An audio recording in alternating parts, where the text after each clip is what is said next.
Good evening, everyone. It's Dr. McCoy, and it's time for our weekly gathering. I came on about a minute early, so it's 6:59. I want to give people time to come in, but we gather on Thursdays at 7 p.m. Eastern Standard Time. So good evening, everyone. You can see that I have a different background, can't you? You know me, unless I really have to cancel, we're going to gather. So I'm so grateful to be able to share with you in this space. I am yet working, and some of my gatherings are lasting a little longer than I thought, but I wanted to come on this evening still so that we can gather. There will be a time this month in September when I won't be able to gather on a Thursday because I'll be working yet again. This time I'll be conducting a workshop. So I'll be sure to let you know what Thursday that we won't be able to gather in this space. But I did not want to cancel on this evening. Just like you, I've got 30 minutes.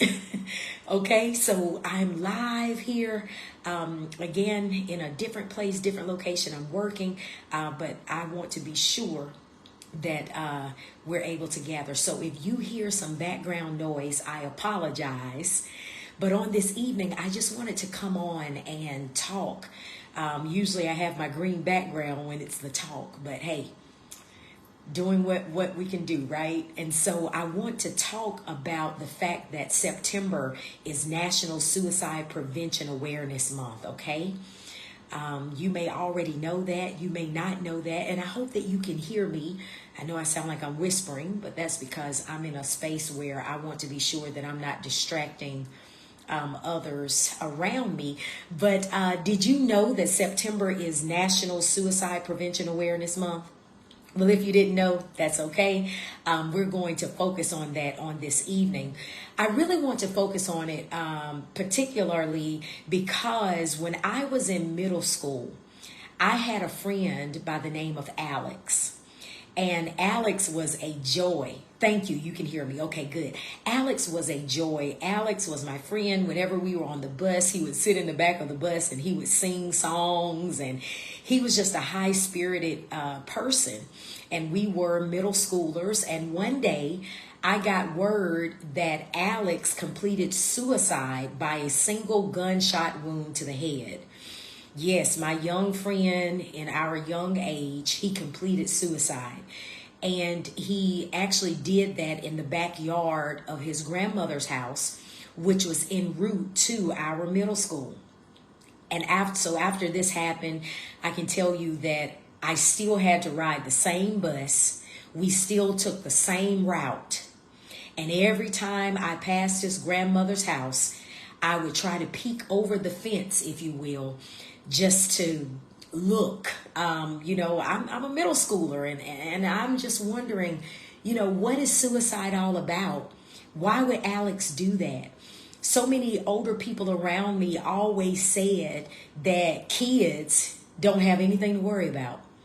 They would always say, you're a kid, you don't have a job, you don't have to pay bills. All you have to do is go to school. So I wondered why my friend Alex completed suicide. Why would a kid want to take their own life? So I have had direct experience with a friend who has completed suicide. And maybe some of you have as well. Maybe you haven't. But anyway, it's just important that we focus not just in September, but all the time, really on this idea of suicide prevention awareness. And so I know that suicide can be an uncomfortable topic to discuss, but it should be discussed in an open and honest fashion. After my friend Alex completed suicide, I can tell you that I don't remember much support. I don't remember really any of the adults at school or counselors. I'm pretty sure they said something, but I don't really remember a lot of emphasis. I don't remember feeling comfortable asking questions like at my church. I don't remember growing up as a kid, anybody in the church talking about suicide. And so now that I've grown up to be a minister, I just wonder where that conversation happens, even in our faith communities. So to help raise awareness and open the dialogue, September, like I said before, is recognized as National Suicide Prevention Awareness Month. And according to Psychology Today, and I've read things from Psychology Today to you before, but according to Psychology Today, suicide is a difficult topic. But they say that silence can have tragic results when people feel like they can't discuss it. So anyway, on tonight, if you have any, I would say questions, then, you can ask them. If you have a story, I know it would be difficult to type that, but just know that this particular video will be available on my YouTube channel and here on Facebook. So even if you're joining later, you can type whatever you want, just so that we can have a safe space to have this discussion, okay? So what I want to do is offer you some information that I found. So I researched these things. So I went online, I found some things, and I really just want to share it with you. I shared with you a real story concerning my friend Alex, who completed suicide. And now I want to share with you some things from professionals, not just from my head or just from what I think, but I want to share some things with you because we need to understand that suicide's reach really goes beyond that individual, even the individual who's having suicidal thoughts and even the actions. It affects so many people. Like me, for example, when I pass that house, which is still standing, I always think about my friend Alex. And so, suicide really affects families. It affects communities, friends, work, co-workers. I had a friend, now I'll talk about me being an adult, as a chaplain, as a minister, as a pastor in the hospital. I had a friend by the name of Mark, and Mark and I served as pastors in the hospital. My friend Mark, it's been 2 years now, maybe last year, 2 years now, Mark completed suicide. And I tell you, we served together again as pastors. And I think about all the times that I sat with my friend Mark as an adult. Now we're not talking about my experience with my friend as a child, but as an adult, as a pastor. This person who is looking out for other people, other communities. And I tell you, pastoring in a hospital is very different than pastoring in the local church. I can tell you that. Pastoring in a hospital, there's all kinds of people in the sense of dealing with sickness and disease, people who are of varying faiths, people who don't have attachments to local faith communities, and you are their pastor for the duration of them being at the hospital. And my friend Mark and I mean, we served together. And when I went to his service, to the funeral, I just sat there and I thought, my Lord, I understand that, people who are suicidal may not directly ask for help, but that doesn't mean that they don't want help. So thinking about, again, my friend Alex as a child and my friend Mark as an adult, it just made me research some things. And I hope that you will do the same thing. But I'm going to give you some information because suicide is so important. So what can someone do to help? Well, the first thing that I found is that we should recognize the warning signs and take the person seriously. Now, this is if people are telling you. My friend Alex and my friend Mark did not tell me. As an adult, being on the phone with my friend Mark, and we had some differences. He was a man, I'm a woman. He was white, I'm black. He was older than I was. He had pastored in the local church as well. But there were so many things about us that was similar. And, when I would talk to him on the phone, we would pray together. So sometimes you don't recognize the signs, and sometimes people don't share certain things with you. But it's important to recognize the warning signs and take them seriously. For example, and none of my friends that completed suicide did this, but please understand that there are some people who talk about suicide. Another warning sign would be looking for access to guns and pills and knives, etc. You know, it may be a warning sign, may be having this preoccupation with death. You know, again, these signs were not something that were evident to me, but sudden mood swings or personality changes, hopelessness. I can tell you that if the person is a Christian, many times Christians will mask suicidal ideation with, how are you doing? I'm blessed and highly favored. Watch those blessed and highly favored folks. When you ask them how they're doing, if everything is, you know, a quote, that's something to think about. I'm not saying that they're suicidal. I'm just simply saying there could be just certain things that we need to pay attention to. You know, and when they say, I'm blessed and highly favored of the Lord, you know, have a follow-up. You know, you ask how they're doing. I'm blessed and highly favored of the Lord and too blessed to be stressed. And okay, now I could maybe ask you, oh, okay, well, you know, tell me something about your day, you know, that's going well. Or, you know, tell me something about your work that you're excited about. You know, have a follow-up for those over-spiritualizing type people. It's not that it's bad to say those things. Sometimes I'm just simply saying they use those things to mask what's really going on. Okay. And Christians do that very, very well. Okay. So that we can avoid real conversations. Hopelessness is another sign. Self-loathing and hatred, neglecting their appearance. You know, don't talk negatively about a person. I can't believe she's looking like this, or she just let herself go, or look at him, he just doesn't care anymore. That could be a sign. So instead of talking about them, talk with them. Another sign is saying goodbye. Another sign is withdrawal, self-destructive behavior. So if you're worried about an individual, you're encouraged, really, you should be encouraged to speak up and to start a real conversation. Not a masking religious conversation, but a real conversation. Giving that person an opportunity to really share their feelings can really provide relief. So let them really share their feelings.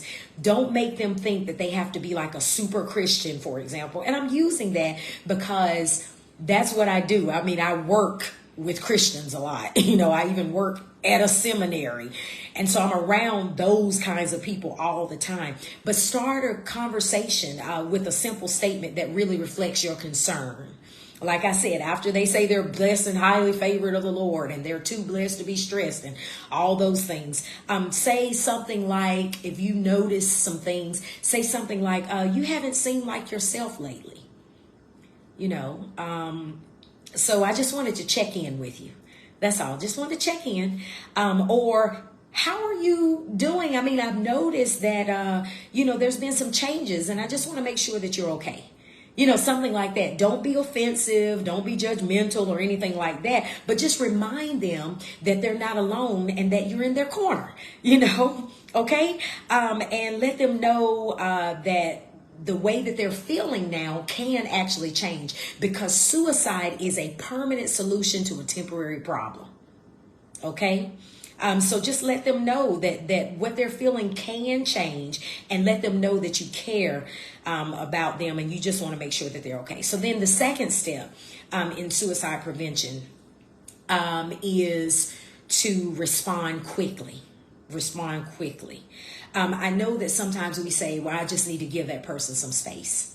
And that is valid as well, you know, but then there are certain times when you have to have enough discernment so that you might respond quickly. It's important to try to determine if the individual is in immediate danger, okay? So there are suggested questions that I found, you know, pertaining to that as well. Again, I'm just being resourceful. I'm looking up things because I have had suicide touch my life. So in order to assess the immediate risk of suicide, one question I found is, do you have a plan? Again, some people don't even want to discuss suicide, right? I said that at the top of this talk. They don't even want to have the conversation.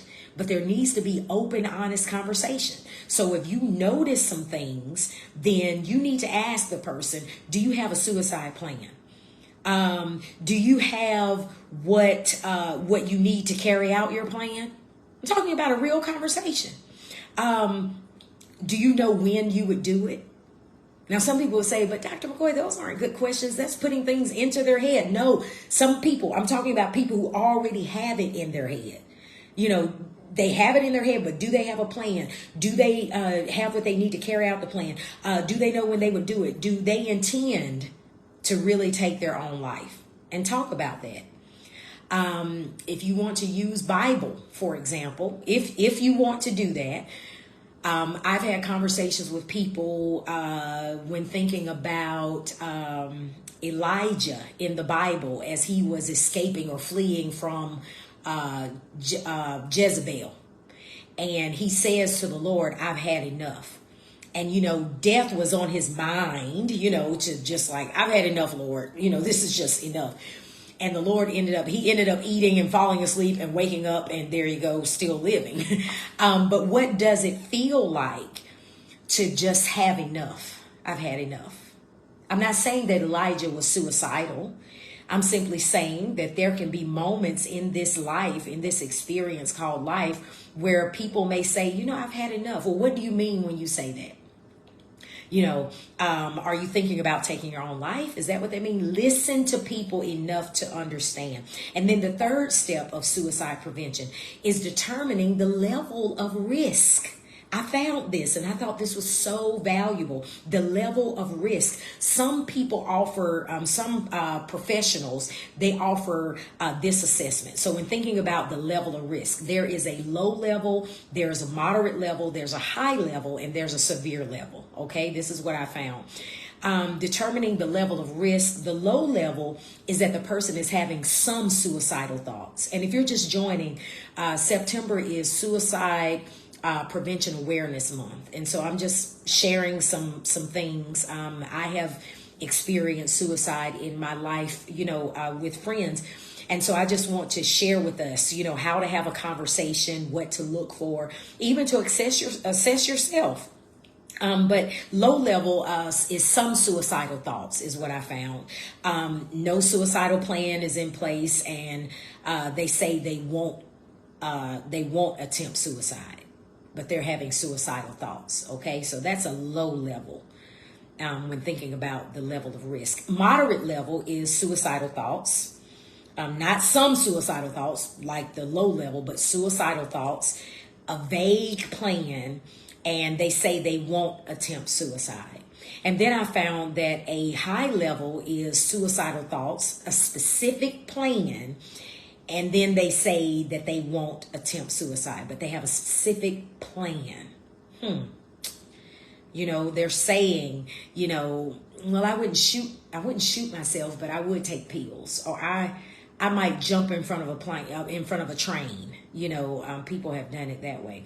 And then the severe level, when thinking about determining the level of risk, severe level is suicidal thoughts, a specific plan, and they say that they will attempt suicide. And this is important to hear too, even for children, because perhaps your generation didn't face some of the things that children of this generation are facing now. You know, so maybe, you know, these things are important even when, you know, having conversations with children, because as a chaplain, I know of parents who have lost their children. I had one case in particular where the little boy, he hanged himself in the garage, and his brother, his sibling, found him there hanging. And the young boy was about 8 or 9 years old. And this bullying situation is really serious. And so again, in our faith communities, we need to start thinking about, if we're not already, how to have conversations with young people about suicide. It's important to pay attention, you know, and take everybody seriously, right? So even if we don't think that people are in immediate danger, we can still offer help and support. And that's why it's important to be proactive. That means that you deal with it on the front end rather than on the back end. So trying to help someone who's suicidal, it can be emotional, it can be challenging. We don't always know what to do, but you can be like me right now. I'm not claiming to know everything, but I do claim to be resourceful, because I know how real it is. And I see you, Sister Samantha, saying this is so true, Dr. McCoy. Yes. I mean, it can be challenging, emotionally challenging. And sometimes when people offer support to those who have suicidal ideation and things like that, it can be so emotional to where they start to feel, you start to feel responsible. And you have to be careful about that. You cannot be responsible for making any individual better. Okay, we're talking about you being supportive. We're not talking about you being God.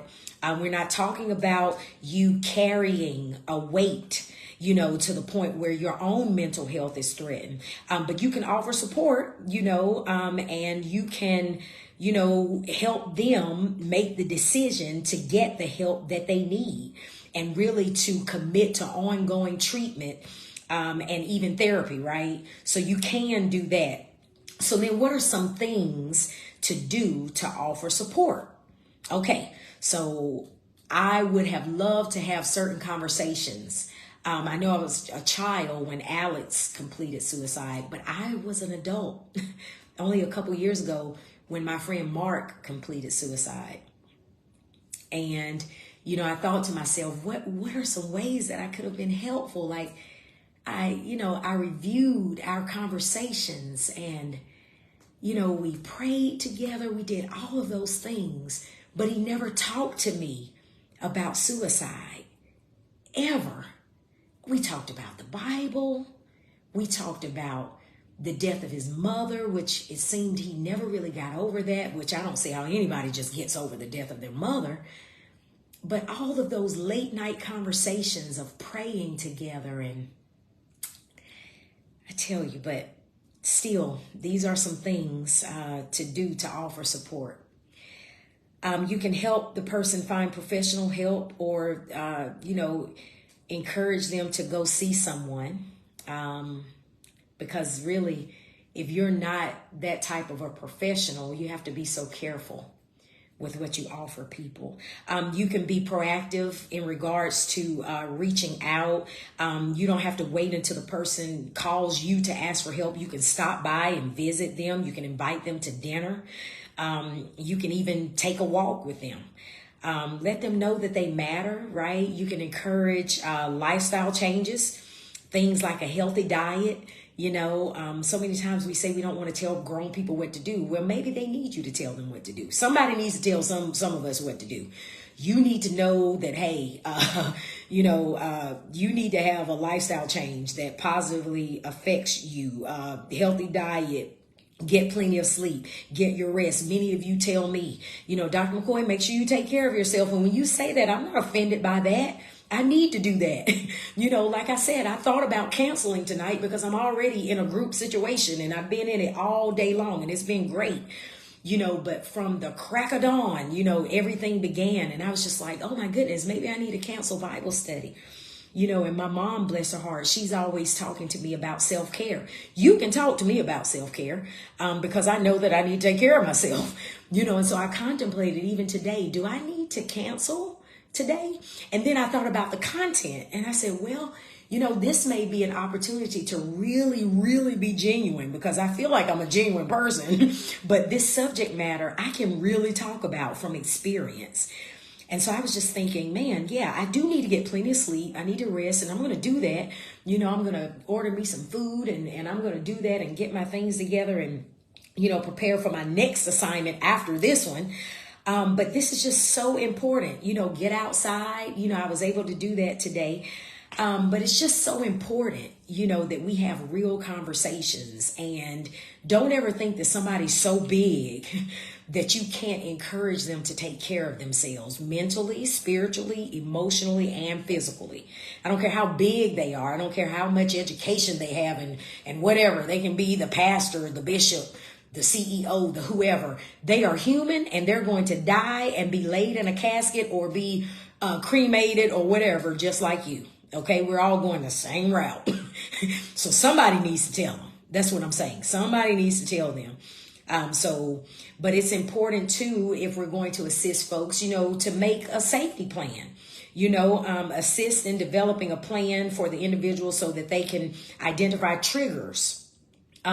For example, for me, riding by where his grandmother lived, that's like a trigger for me. Every time I pass there, I'm just like, whoa, that's where it happened.